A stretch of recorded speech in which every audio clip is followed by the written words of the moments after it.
नमस्कार, न्यूज की पाठशाला में आप सभी का स्वागत है। मैं हूं सुशांत सिन्हा। पाठशाला की वीकेंड क्लास शुरू हो चुकी है। इस क्लास में आज मैं वो चैप्टर्स लेकर आया हूं जिन्हें दोबारा देखने की जरूरत है और जो आप में से बहुत सारे लोगों ने बहुत पसंद किए और कहा कि दोबारा देखना चाहते हैं। आप में से वो लोग जिन्होंने किसी वजह से इन चैप्टर्स को मिस कर दिया हो तो उनके लिए भी ये वीकेंड क्लास बहुत काम की है, क्योंकि यहाँ पाठशाला के सभी सुपरहिट चैप्टर्स आपको मिल जाएंगे। तो बिना वक्त गवाए शुरू करते हैं आज की पाठशाला।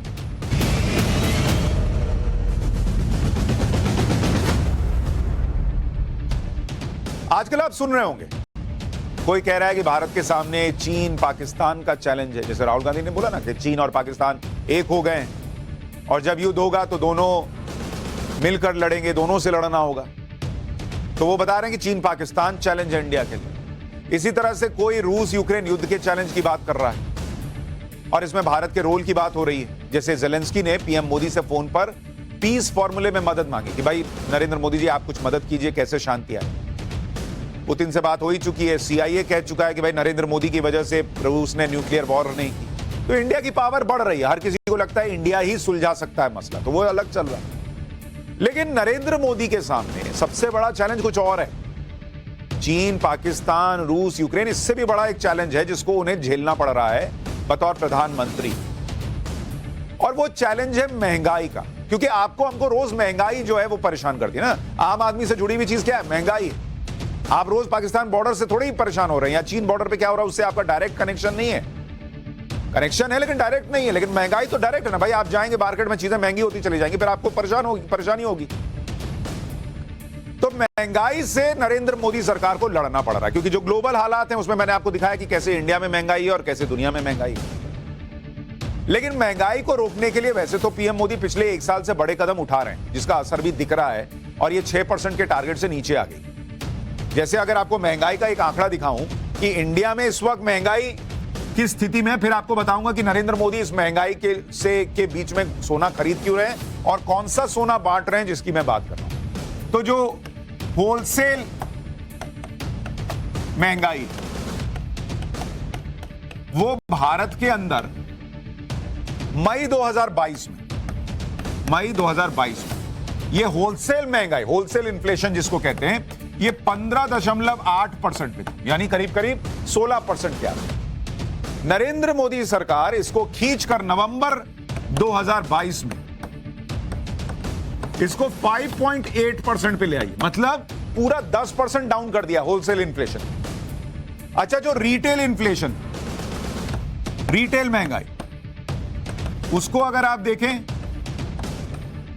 वो अप्रैल 2022 में, अप्रैल 2022 में ये 7.7 तक चली गई, क्योंकि दुनिया में हालात बड़े खराब होते जा रहे थे रूस यूक्रेन युद्ध के लिए। लेकिन सरकार ने कदम उठाया और नवंबर 2022 तक इसको भी खींचकर कहां ले आई? 5.9% पे ले आई। मतलब 6% से नीचे। अमेरिका में रिकॉर्ड महंगाई, यूरोप परेशान हो रहा है, लोग खाना छोड़ना पड़ रहा है, इंडिया उसको खींचकर 6% से भी नीचे ले आए। लेकिन नरेंद्र मोदी के लिए चैलेंज ये है कि इसको 6% से या तो 6% पे रखो, उससे नीचे रखो, या जो आरबीआई का आंकड़ा है या उनकी जो अपनी सोच है कि इसको 4% के नीचे लाना है, तो ये उन्होंने टारगेट रखा हुआ कि 4% लाना है। लेकिन 4% लाना चैलेंज है बॉस, क्योंकि इस वक्त दुनिया में जो हालात है, इतनी आसानी से महंगाई नीचे आ नहीं रही है। 6% के नीचे रखना भी अपने आप में दुनिया कह रही है कि बॉस नरेंद्र मोदी कैसे कर दे रहे हैं, हमसे तो नहीं हो पा रहा है। ब्रिटेन में तो सरकार ही गिर जा रही। तो नरेंद्र मोदी उस टारगेट के लिए काम कर रहे हैं कि इससे भी नीचे महंगाई को लाएं या कम से कम यहीं पे रोके तो। और इसलिए वो सोना खरीदने और सोना बांटने वाला कदम उठा रहे हैं। अब कौन सा सोना खरीद रहे हैं और कौन सा सोना बांटने वाले हैं, आज आपको इसके बारे में बताऊं। तो पहले उस सोने की बात करते हैं जो वो खरीद रहे हैं। वो सोना वही सोना है जो आप गोल्ड मार्केट से खरीदते हैं, वो भी नरेंद्र मोदी सरकार, देश इस वक्त वही सोना खरीद रहा है। क्यों खरीद रहा है मैं आज आपको बताऊं। आपको यह जानकर हैरानी होगी कि बीते 2.5 साल में रिजर्व बैंक यानी आरबीआई जो है, उसने दुनिया में सबसे ज्यादा गोल्ड खरीदा। आप और हम जब पैसा बचा रहे हैं, जेब में रख रहे हैं, क्या खरीदे ना खरीदे सोच रहे हैं, उस वक्त देश की RBI, reserve bank of India, धड़ाधड़ सोना खरीद रही, गोल्ड खरीद रही। इतना गोल्ड दुनिया के किसी और देश के सेंट्रल बैंक ने नहीं खरीदा। आपके मन में भी प्रश्न आ रहा होगा कि भैया क्यों खरीद रहे हैं, अभी बताऊंगा। अप्रैल 2020 से सितंबर 2022 के बीच आरबीआई ने 132.34 मीट्रिक टन सोना खरीद लिया। इसमें साल 2020 में 41 मीट्रिक टन था, साल 2021 में और ज्यादा 77 मीट्रिक टन, और इस साल सितंबर तक 31 मीट्रिक टन गोल्ड खरीदा है आरबीआई ने। यानी देश में सोना भर भर के रखा जा रहा है। क्यों भाई, अभी बताओ। 1 अप्रैल 2018 से सितंबर 2022, ये 4 साल अगर गिनिएगा तो आरबीआई ने अपने गोल्ड रिजर्व में 225 टन का इजाफा कर लिया। मतलब 4 साल से ये चल रहा था और ये 2 साल में तो और रिकॉर्ड तोड़ खरीद हुई। गोल्ड की जबरदस्त खरीदारी से भारत का जो गोल्ड रिजर्व सितंबर 2022 तक 785.35 टन तक पहुंच गया। और अगर इसको आप समझना चाहिए कि जब नरेंद्र मोदी आए थे तब हमारे पास कितना गोल्ड रिजर्व था और अब कितना गोल्ड रिजर्व है, तो आपको समझ में आएगा कि सरकार कर क्या रही है, फिर कर क्यों रही है, ये आपको बताऊं। तो ये आपको बता रहा हूं, हमारे पास गोल्ड रिजर्व, सोना जो हमारे पास भंडार में हमने रखा हुआ है, जैसे आप अलमीरा में रखते हैं, सरकार भी रखती है, आरबीआई भी रखती है। तो 2014 में हमारे पास था 557 टन सोना देश के पास। आज की तारीख में 2022 में ये सोना जो है, रिजर्व सोना, ये बढ़कर 785 टन पर चला गया। 785 टन। अब आप देखिए, अब सवाल है नरेंद्र मोदी सरकार में ये सोना खरीदा क्यों जा रहा है बॉस? आ रहा उस पर क्यों खरीदा जा रहा है। लेकिन भारत अपने गोल्ड रिजर्व को लगातार बढ़ा रहा है, यह दिखता है। अगर भारत के कुल विदेशी मुद्रा भंडार में गोल्ड रिजर्व की हिस्सेदारी अगर आप देखेंगे कि भारत का जो विदेशी मुद्रा भंडार है उसमें गोल्ड की हिस्सेदारी देखिए, विदेशी मुद्रा भंडार। विदेशी मुद्रा भंडार क्या है?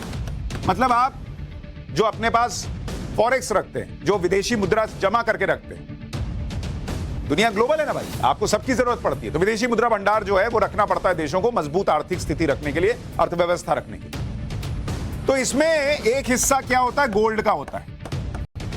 गोल्ड भी एक हिस्सा होता है जो देश जो है वो बचा के रखते हैं। तो हमारा जो हिस्सा है गोल्ड का वो 5.87% से बढ़कर इस वक्त कहां पहुंच गया है? जो हमारा विदेशी रिजर्व है उसमें करीब 8% के आसपास। यानी विदेशी मुद्रा भंडार में हमारा गोल्ड रिजर्व हमने बढ़ा लिया। और बीते 5 साल में आप देखिएगा तो 5 साल में 36% का जंप आया है गोल्ड रिजर्व में। तभी मैं कह रहा हूं ना कि अभी एकदम ताबड़तोड़ सोना खरीदा जा रहा है। और अगर आप दुनिया से कंपेयर कीजिएगा, वजह अभी बता रहा हूं, थोड़ा सा पहले ये सब नहीं समझिएगा, फिर वो सीधा मतलब की बात नहीं। मतलब पे आने के पहले बेस मजबूत कीजिए। पाठशाला में बेस मजबूत होता है। गोल्ड रिजर्व की अगर बात कीजिएगा तो भारत दुनिया में 9वें नंबर। और अगर आप दुनिया से कंपेयर कीजिएगा, आपको हो सकता है लगेगा कि भाई दुनिया में सब लोग खरीद रहे होंगे इसलिए इंडिया भी खरीद रहा है। मैं आपको अगर पिछले 1 साल में भारत ने अपने गोल्ड रिजर्व को सबसे ज्यादा बढ़ाया है दुनिया में, 2021 के जुलाई से सितंबर के मुकाबले 2022 के जुलाई से सितंबर का जो आंकड़ा है उसको अगर आप देखिएगा तो दुनिया में गोल्ड रिजर्व देखिए, गोल्ड रिजर्व, सोने का जो भंडार दुनिया में देश रख रहे हैं। अमेरिका के पास, यूएस के पास 8,133 टन सोना है। और इन्होंने 1 साल 2021 के मुकाबले अगर आप 2022 में देखिएगा, नो चेंज, मतलब इन्होंने अपना गोल्ड रिजर्व नहीं बढ़ाया। 2021 वर्सेस 2022 कोई चेंज नहीं अमेरिका में, वो सोना नहीं खरीद रहा है। अगर आप जर्मनी देखिए, बड़े बड़े देशों की बात कर रहे हैं, जर्मनी के पास 3,351 टन सोना है। इन्होंने क्या कोई बदलाव किया? कोई बदलाव नहीं, सेम पिछले साल के मुकाबले इन्होंने कोई सोना नहीं खरीदा।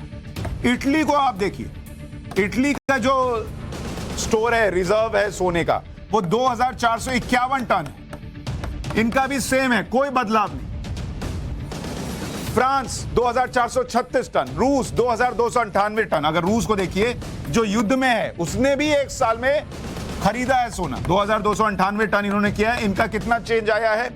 6 टन बढ़ा है, 6 टन ऊपर गया है सोना। चीन के पास 1948 टन, कोई बदलाव नहीं। स्विट्जरलैंड 1040 टन, कोई बदलाव नहीं। जापान 846 टन, कोई बदलाव नहीं।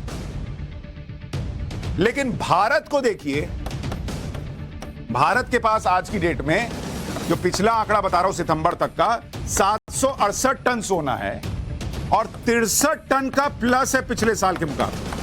63 टन ये लोग नहीं खरीद रहे। रूस 6 टन खरीद रहा है, चीन अमेरिका कोई नहीं खरीद रहा। भारत में 63 टन का इजाफा हो गया। क्यों भाई? अब ये समझाता हूं कि क्यों इस वक्त भारत सोना खरीद रहा है। सवाल यह है कि आरबीआई इतना गोल्ड क्यों खरीद रहा है और इससे महंगाई का क्या कनेक्शन।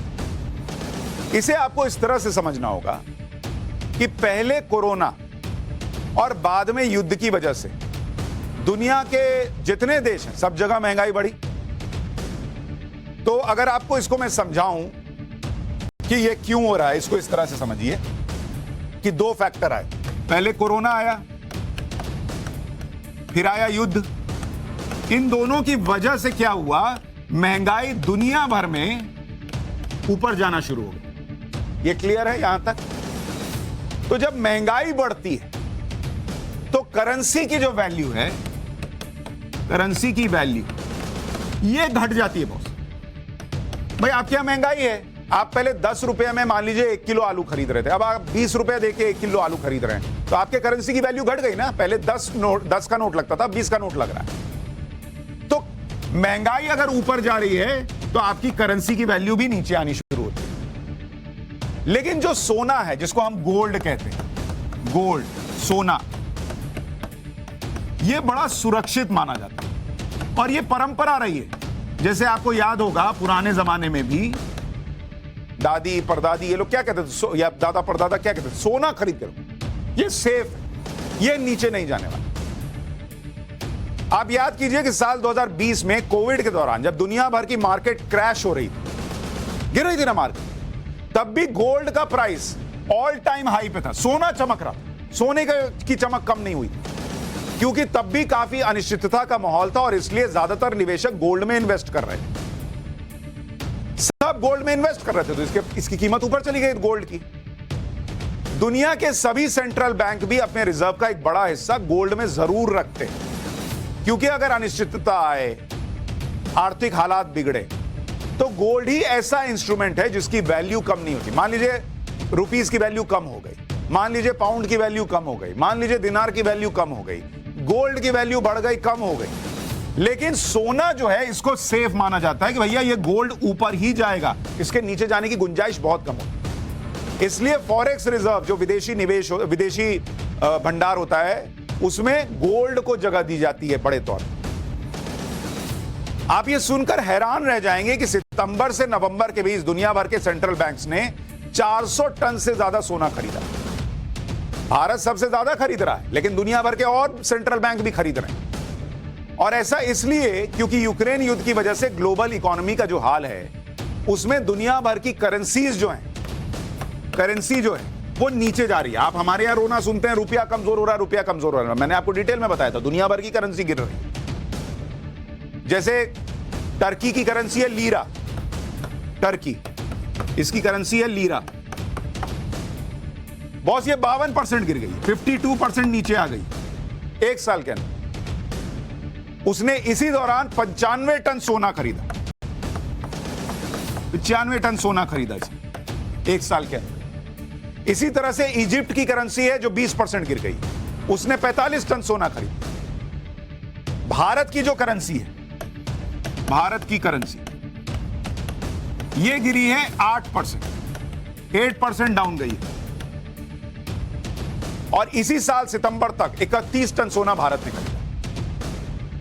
अब यहां एक बात समझने वाली है कि जब करेंसी की वैल्यू गिरती है तो इसे संभालने के लिए सेंट्रल बैंक अलग अलग उपाय करते हैं, और इसमें सबसे बेस्ट ऑप्शन माना जाता है सोने में इन्वेस्ट करना। करेंसी को सपोर्ट करने के लिए गोल्ड का रिजर्व बढ़ाया जाता है। आपके करेंसी की वैल्यू क्या होती है? आपके नोट के ऊपर क्या लिखा रहता है? मैं 100 रुपया देने का धारक को वचन देता हूं, यही लिखा रहता है ना 100 रुपए के नोट पे। 100 के नोट पे लिखा रहता है ना, वचन देता हूं, लिखा रहता है। अब आप दुनिया भर में आपकी करेंसी की वैल्यू कभी ना रहेगी। भाई आप कहेंगे 100 रुपया, मान लो तुम्हारा रुपया हमने ले लिया, कैसे चुकाओगे तुम अगर तुम्हारे रुपए की वैल्यू गिर रही है? तो आप कहते हैं बॉस मेरे पास गोल्ड है, मेरे पास सोना पड़ा हुआ है। अच्छा इसके पास सोना है, ये मोटा आसान है, तब आपके रुपीस की वैल्यू जो है वो ऊपर चली जाती है, आपके करेंसी की वैल्यू ऊपर जाती है अगर आपके पास सोना है। अभी आपको दिखाया था ना, अमेरिका के पास भर भर के सोना है। हमारा गोल्ड रिजर्व बढ़ाया जा रहा है, इससे करेंसी को सपोर्ट मिलता है, तो मार्केट आपकी करेंसी को लेकर बेहतर रिस्पॉन्स करता है। मार्केट अगर प्रॉफिट में है तो अर्थव्यवस्था और बेहतर होती है, और जिससे महंगाई अपने आप कंट्रोल में आती है। तो इससे डबल काम हो रहा है, रुपीस को मजबूती दी जा रही है सोना खरीद खरीद के, और सोने को कहा जाता है एक बाड़ा है जिसके अंदर महंगाई रहती है। इसको चारों तरफ आप सोना लिख दीजिए। तो सोना जब तक रहेगा आपके पास, ये महंगाई को कंट्रोल करने में भी मदद करता है। इस बाड़े के अंदर महंगाई फंसी रहती है, अंदर रहो, बोलता है अंदर रहो, मेरी ताकत है, और आपका रुपया भी मजबूत। तो इसलिए भारत में अपने रुपए को मजबूती देने के लिए, अपनी अर्थव्यवस्था को मजबूती देने के लिए और महंगाई कंट्रोल करने के लिए नरेंद्र मोदी सरकार, आरबीआई भर भर के सोना खरीद रही है। आरबीआई के अलावा दुनिया के कुछ और सेंट्रल बैंक भी हैं जो जमकर गोल्ड खरीद रहे हैं। जैसे कतर के सेंट्रल बैंक ने एक महीने में रिकॉर्ड 15 मीट्रिक टन गोल्ड खरीदा। वर्ल्ड गोल्ड काउंसिल की रिपोर्ट के मुताबिक इस साल के शुरुआती 9 महीनों में दुनिया भर के सेंट्रल बैंक्स ने कुल 637 मीट्रिक टन गोल्ड खरीदा, जबकि साल 2020 में दुनिया भर के सेंट्रल बैंक ने कुल 272 मीट्रिक टन गोल्ड खरीदा। तो यह तो हुई सोना खरीदने की बात। अब आपको मैंने शुरू में कहा था कि सोना बांटने की भी बात कर रहे हैं नरेंद्र मोदी। अब आपका मुंह खुला रह जाएगा, सोना बांटेंगे बॉस, कहां लाइन लग रही है, हम भी जाके सोना ले लें। ये जो सोना बट रहा है, ये वो वाला गोल्ड नहीं है जो मार्केट से खरीद, ये सोना है जो हमारा देश का किसान उगाता है। इसे कहते हैं खेत में उगने वाला सोना, यानी फसल और अनाज। जो आप कहते हैं ना, मेरे देश की धरती सोना उगले, उगले हीरे मोती, तो वो जो किसान सोना उगाता है, आज उसकी बात कर रहा हूं। और क्यों वो सोने से कम नहीं, आज आपको यह भी बताता हूं।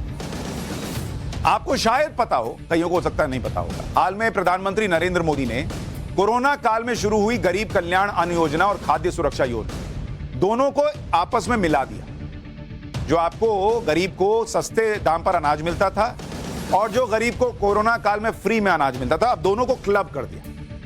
और अब अगले 1 साल तक 80 करोड़ लोगों को हर महीने मुफ्त 5 किलो अनाज जो है वो मिलता रहे। सस्ते दर पर मिलने का हिसाब ही नहीं, फ्री में मिलेगा। इन दोनों योजनाओं को मिलाने का मकसद यह है कि लोगों की जरूरतें भी पूरी की जा सकें और अर्थव्यवस्था भी ना गड़बड़ाए। तो नरेंद्र मोदी लगातार दिमाग लगा रहे हैं कि कैसे महंगाई कंट्रोल में रखो, अर्थव्यवस्था को बूस्ट करो और लोगों को राहत भी देते हैं। जरूरत पड़ने पर सरकारी स्टॉक का अनाज निकालकर मार्केट में भी लाया जाए, जिससे महंगाई को भी कंट्रोल किया जाए। इसी वजह से सरकार ने अब एक बड़ा कदम उठाया है। जो मैं खेत में उगने वाला सोना बांटा जा रहा आपको कह रहा था, उसको सुनिए। फूड कॉर्पोरेशन ऑफ इंडिया है, एफसीआई, वो खुले बाजार में 20 लाख टन गेहूं बेचने जा रहा है। इसे ओपन मार्केट सेल स्कीम के तहत अगले महीने से बेचा जाएगा। अब इससे फायदा क्या होगा? ये ऐसी स्कीम है जिसमें समय समय पर गेहूं चावल का सरप्लस स्टॉक, यहां तय स्टॉक से ज्यादा जो अनाज होता है, उसे ई ऑक्शन के जरिए खुले बाजार में बेच दिया जाता है। गेहूं चावल इसको सस्ते दर पर बेच दिया। तो एफसीआई जो 20 लाख टन का स्टॉक निकाल रही है, उसे पूरे देश में एफसीआई के अलग अलग डेपो पर छोटे आटा मिलों को सीमित मात्रा में बेचा जाएगा। इस 20 लाख टन गेहूं के स्टॉक को 2250 प्रति क्विंटल के दर पर बेचा जाएगा। तो आपके लिए जो कीमत बैठी, जो आपको वहां मिलेगी, वो कैसे मिल रही है? 2250 रुपीस प्रति क्विंटल। इस रेट पर कौन बेच रहा है? एफसीआई बेचेगा। क्या बेचेगा? गेहूं बेचेगा 20 लाख टन, जो इस वक्त के मार्केट प्राइस से बहुत कम है। अब इस 20 लाख टन गेहूं से महंगाई कैसे कम होगी बॉस? भाई मार्केट में 20 लाख टन गेहूं बेच दिया एफसीआई ने, तो महंगाई से क्या होगा? महंगाई पे क्या असर पड़ेगा? जब मार्केट में ज्यादा मात्रा में अनाज की उपलब्धता होगी तो स्वाभाविक तौर पर दाम घट जाएगा। भाई कोई चीज की कीमत क्यों बढ़ती है? मिल नहीं रहा है, तो आप कहते हैं तुम एक काम करो, मेरे से 15 रुपया लो मुझे, तो दूसरा कहेगा कि नहीं नहीं मैं 20 देता हूं तुमको। तो कम होता है तो महंगा हो जाता है। जब ज्यादा हो गया, अच्छा तुम नहीं दोगे, तुमसे ले लेंगे। वो बोलेगा सर मेरे पास आइए 10 में दे रहा, मैं 5 में दूंगा। तो जब चीज ज्यादा हो जाएगी मार्केट में तो कीमत कम होगी। 20 लाख टन गेहूं बेचा जाएगा, वो मार्केट से सस्ते रेट पर है, इससे भी लोगों को फायदा होगा। भाई जिसके पास खुद ऑलरेडी सस्ते में आएगा तो वो आपको कितना महंगा करके बेचेगा, तो जो अभी मिल रहा है उससे सस्ता हो जाएगा। जिन लोगों ने दाम बढ़ने की उम्मीद में गेहूं स्टॉक किया हुआ था कि अभी बढ़ेगा तो इसमें हम राजा बन जाएंगे, वो भी स्टॉक निकालने पर मजबूर हो जाएंगे। वो कहेंगे बॉस ये तो रखा रह जाएगा, ये तो कहीं और से खरीद लेंगे, तो वो स्टॉक निकालेंगे, इससे और गेहूं मार्केट में आएगा और गेहूं सस्ता होगा। गेहूं और सस्ता होगा तो गरीब का फायदा होगा, मध्यम वर्ग का फायदा होगा, आपको आटा सस्ता मिलेगा, चावल सस्ता मिलेगा। गेहूं के बाद चावल की भी बारी है तो वो भी होगा। तो इस तरह से करके महंगाई कंट्रोल में आई। एफसीआई के जरिए गेहूं का एक्स्ट्रा स्टॉक बेचने का फैसला इसलिए लेना पड़ा या लिया गया क्योंकि 26 नवंबर को अगर आप देखेंगे, देखिए कैसे धीरे धीरे रेट बढ़ता है। 26 नवंबर को गेहूं जो है वो कितने का मिल रहा था आपको पता है? 2719 रुपए पर क्विंटल का मिल रहा है। पर क्विंटल क्यों लिख दिया क्विंटल? इस हफ्ते दिसंबर में अगर आप देखिएगा, दिसंबर 2022, यही गेहूं कितने का मिलने लगा? 2877 रुपए पर क्विंटल। पर क्विंटल यानी एक महीने में गेहूं की कीमत 158 रुपीस ऊपर चली गई। देख रहे हैं? और सरकार क्या कह रही है? हम 2250 रुपए पर क्विंटल देंगे। अभी कितना है? 2877, 600 रुपए करीब कम हो गया, घट गया। एफसीआई के पास कितना स्टॉक है यह भी आपको बता देता हूं। एफसीआई का जो स्टॉक है, भाई ऐसा नहीं कि हम दे रहे हैं और हमारा माल खत्म हो गया, कल को हम कहां से लाएंगे, यह भी तो संकट लोगों के दिमाग में आ सकता है। फूड कॉर्पोरेशन ऑफ इंडिया, इसका जो स्टॉक है, मतलब देश के पास जो अनाज मौजूद है, वो है कम से कम 74 लाख टन का बफर होना चाहिए। टन का बफर इतना होना चाहिए। मतलब आपके घर में नहीं होता कि एक काम करो, 2 पैकेट चावल कम से कम रखो, उसके बाद जो है ना उसमें पार्टी कर लो, ताकि कल को मान लीजिए लॉकडाउन लगा। मतलब एक उदाहरण दे रहा हूं, अभी कोई लॉकडाउन लग नहीं रहा, उदाहरण दे रहा हूं कि अगर कोई मान लीजिए दिक्कत हो जाए, रात में बंद हो गया, तो क्या करेंगे, कहां से लाएंगे? तो 2 पैकेट कम से कम आटा गेहूं रखो घर, उसके बाद वाले बना लो भले पार्टी। तो एफसीआई भी कहती है कि इतना 74 लाख टन बफर हमारे पास होना चाहिए, देश को कभी जरूरत पड़ गई तो अभी के अनुमान के मुताबिक एफसीआई के पास 1 अप्रैल 2023 तक 1 अप्रैल 2023 तक हमारे पास कितना स्टॉक था? 113 लाख टन है हमारे पास। 1 अप्रैल 2023 तक 113 लाख टन हो जाएगा। यानी जो हमें बफर स्टॉक चाहिए 74 लाख टन, उससे हम बहुत आगे हैं और आगे और चले जाएंगे। तो मुश्किल के वक्त के लिए कोई दिक्कत ही नहीं है, भाई हमारे पास है।